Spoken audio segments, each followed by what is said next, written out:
वह सूझबूझ से ही ज्यादातर किया है। अर्थात मैं अन्य पार्टियों के नेताओं की तरह दूसरों के ऊपर निर्भर रहकर फिर उनके सहारे मैं अपनी मूवमेंट का कार्य नहीं चलाती हूँ, बल्कि मैं हर मामले में अपने संतों, गुरुओं व महापुरुषों के बताए हुए रास्तों के तहत ही रात दिन मेहनत करके अपने जमीनी हकीकत के अनुभवों से ही यहाँ के लोगों को जागरूक करके उन्हें फिर सही दिशा देने का भी पूरा प्रयास करती हूँ। और इस मामले में हमेशा मेरा अपनी पार्टी के लोगों को ये कहना रहा है कि जब तक मैं जिंदा रहूंगी तो तब तक मैं अपनी जिंदगी के आखिरी पल तक भी अपनी इसी ही सच्ची लगन व जमीनी हकीकत से जुड़कर अपनी मूवमेंट व अपने देश तथा यहाँ की जनता के हितों के लिए लगातार प्रयास व कार्य करती रहूंगी। चाहे मेरे रास्ते में हमारे विरोधियों द्वारा कितने भी कठिन से कठिन मुश्किलें क्यों ना पैदा कर दी जाए, लेकिन फिर भी मैं अपनी पार्टी की मूवमेंट की लाइन से तिल भर भी विचलित होने वाली नहीं हूँ। संक्षेप में अपने खुद के बारे में कुछ जरूरी बातों की तरफ ध्यान दिलाने के बाद अब मैं आपका ध्यान अपने देश व उत्तर प्रदेश से संबंधित कुछ जरूरी बातों की तरफ दिलाना चाहती हूँ। और इस संदर्भ में सबसे पहले अब मैं अपनी उन कुछ जरूरी बातों को फिर से याद दोहराना चाहती हूँ जो मैंने इसी महीने 13 मई सन 2012 को संसद की 60वीं वर्षगांठ के मौके पर राज्यसभा में खास तौर से ये कही थी कि इसमें कोई संदेह नहीं है कि अपना देश आजादी के वर्षों वर्ष बीत जाने के बाद अभी तक भी अनेकों आंतरिक व बाहरी गंभीर समस्याओं से जूझ रहा है। और इतना ही नहीं बल्कि अपने देश के हर मामले में वे हर स्तर पर गलत आर्थिक नीतियों के कारण यहाँ सर्व समाज में गरीबी, बेरोजगारी एवं महंगाई भी लगातार बढ़ती जा रही है। इसके साथ ही अपने देश के शासनकर्ताओं की ज्यादातर जातिवादी मानसिकता वाली सोच होने की वजह से भी यहाँ दलितों, पिछड़ों व अन्य उपेक्षित वर्गों की सामाजिक, शैक्षणिक एवं आर्थिक स्थिति में अभी तक भी कोई खास सुधार नहीं आ सका है। इसके साथ साथ अपने देश में पिछले कुछ वर्षों से सांप्रदायिक ताकतों के उभरने के कारण अब यहाँ धार्मिक अल्पसंख्यक समाज से संबंधित सिख, मुस्लिम, ईसाई, पारसी व बौद्ध आदि इन विभिन्न समुदाय के लोग भी आज अपने आप को ज्यादातर असुरक्षित महसूस करते हुए हमें नजर आते हैं। लेकिन यहाँ खास ध्यान देने की बात यह है कि इन सब मामलों में हमारे देश के शासनकर्ताओं का ध्यान कम और अपने राजनीतिक नफे नुकसान व व्यक्तिगत स्वार्थ की तरफ अब ज्यादा बना रहता है। और ये सब हमें पिछले कुछ वर्षों से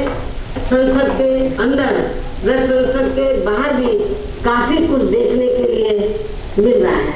जो अपने देश व यहाँ की जनता के उज्जवल भविष्य के लिए शुभ संकेत नहीं है। इसलिए इन सब बातों की तरफ भी इन्हें अपने देश व यहाँ की जनता के हितों में जरूर ध्यान देना होगा। इसके अलावा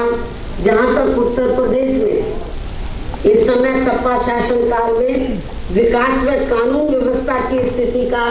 सवाल है, तो इस बारे में हमारी पार्टी व प्रदेश की आम जनता का ये मानना है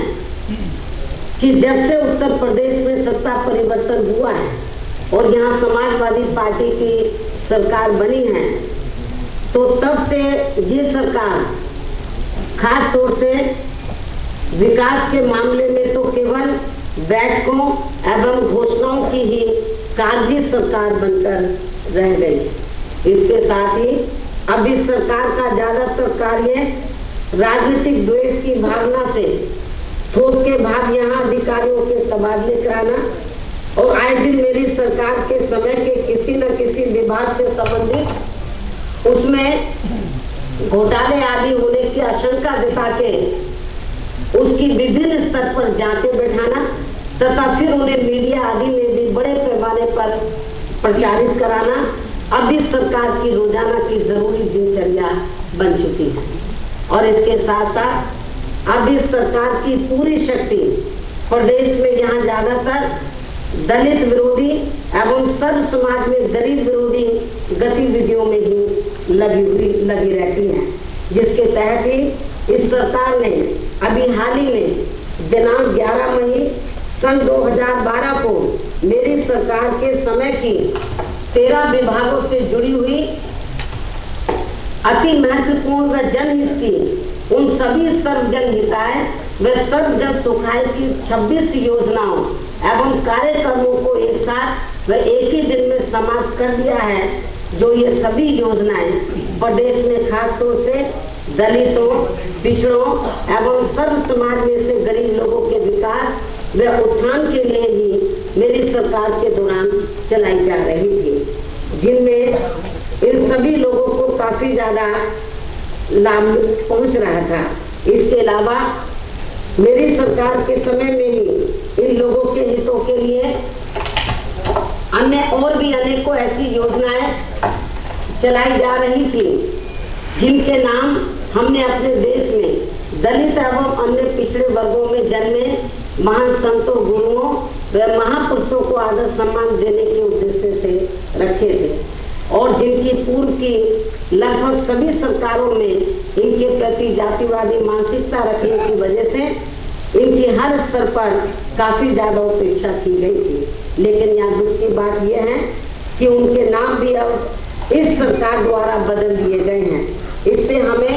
इनकी छोटी व ओछी हरकत साफ नजर आती है, और इसके साथ ही इससे इस सरकार की प्रदेश में विकास के प्रति नकारात्मक सोच व इनकी यहाँ दलित एवं अन्य पिछड़ा वर्ग विरोधी मानसिकता होने का भी हमें साफ पता चलता है। इतना ही नहीं, बल्कि इस पार्टी ने अपने राजनीतिक स्वार्थ में चुनाव के दौरान प्रदेश सरकार की सही आर्थिक स्थिति को जाने बिना ही अपने चुनावी घोषणा पत्र में जो अनेकों चुनावी वायदे किए थे, जिसमें खास तौर से प्रदेश में कक्षा 10वीं पास करने वाले हर छात्र को मुफ्त लैपटॉप देना, हर बेरोजगार व्यक्ति को बेरोजगारी भत्ता देना, किसानों व बुनकरों को मुफ्त बिजली देना, और साथ ही उनके पिछले बिजली बकायों को भी माफ करना, तथा जहां मुस्लिम व अन्य धार्मिक अल्पसंख्यकों को सरकारी नौकरियों में 18% आरक्षण देना आदि प्रमुख थे। उन्हें भी इस पार्टी की सरकार सही जमीनी अमली जामा नहीं पहना पा रही, जिससे अब प्रदेश की जनता दिन प्रतिदिन उनके काफी ज्यादा खिलाफ होती जा रही है, जबकि इन्हीं लुभावने वायदों की वजह से ही इस पार्टी को इस बार यह सत्ता में आने में काफी ज्यादा मदद मिली है। और इसके साथ साथ इस पार्टी को सत्ता में लाने के लिए कांग्रेस व बीजेपी के गलत चुनावी स्टैंड अपनाने का भी इसमें काफी बड़ा योगदान रहा है। लेकिन इसके साथ ही यहाँ ये बात भी काफी हद तक ध्यान देने वाली है कि यदि ये दोनों पार्टियां अर्थात कांग्रेस और बीजेपी, ये दोनों पार्टियां इस चुनाव में गलत स्टैंड नहीं अपनाती, तो फिर हमारी पार्टी को यहाँ सत्ता में आने से कोई भी ताकत नहीं रोक सकती थी, क्योंकि हमारी पार्टी को इस बार के चुनाव में सपा से लगभग पौने 3% वोट ही केवल कम मिले हैं। और इतना ही नहीं, बल्कि इस बार हमारी पार्टी को यहाँ सन 2007 में पिछली बार हुए विधानसभा चुनाव की तुलना में भी पहले से ज्यादा इस बार हमें वोट प्राप्त हुए हैं। इसलिए हमारी पार्टी के बारे में ये कहना कतई भी उचित नहीं होगा कि हमारी पार्टी इस बार अपनी सरकार की कमियों की वजह से ही यहाँ फिर से सत्ता में वापस नहीं आ सकी है।